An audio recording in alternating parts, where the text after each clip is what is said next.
1947 like that. I shot that, actually. Yeah. I didn't want to brag, but a lot to do with Here are that. your possibles for the 152nd Belmont Stakes to be run June 20th at 1 1/8 miles.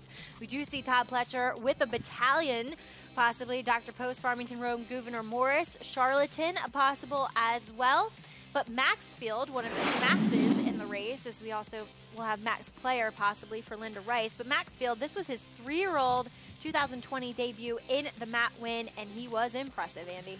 He was. He really was. I mean, he is a horse that's still figuring it out, and he's still winning, and he's winning in reasonably fast times, too. It's got a 95 buyer coming off a layoff, sort of takes a little bit of a left-hand turn in the stretch, and you know, Jose did what he had to do, and it felt like the gray was coming out a little bit. I thought he came in more.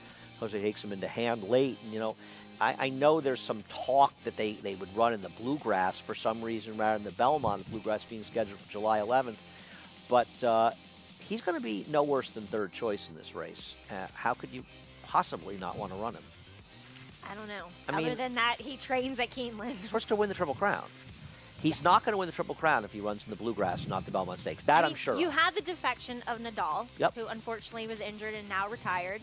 Charlatan, who knows? I mean, he obviously has one going 1 1/8 miles. Does Bob still bring him for the Belmont, or does he go to the Woody Stevens, which was his original plan? And other than that, I mean, there's Tiz the Law. That's his chief rival, in my opinion. I agree. They all show up. I agree. It would be, I think it would be really crazy not to run him here. And I mean, call me a homer, but I don't know how you leave him in the barn. I'm not sure he would be the horse I would select in there. I am a big fan of Tiz the Law, and I think we all are. And, you know, maybe we're sort of homers. He's a New York bred, but this guy has just been good from day one. He's gotten learning experiences in his races. Manny has really ridden him incredibly well. Barkley's done a great job with him. And remind people the Barkley tag is still around and still a pretty darn good trainer. I just always laughed when people said, well, this Barkley tag really arrived in the scene when Funny Side came along. You're in Maryland, and those of us following racing, we've known about Barkley tag for a long, long time. Long, long time. I mean, I've known him since I was a little tiny girl, being in Maryland, and a former jump jockey as well. As we welcome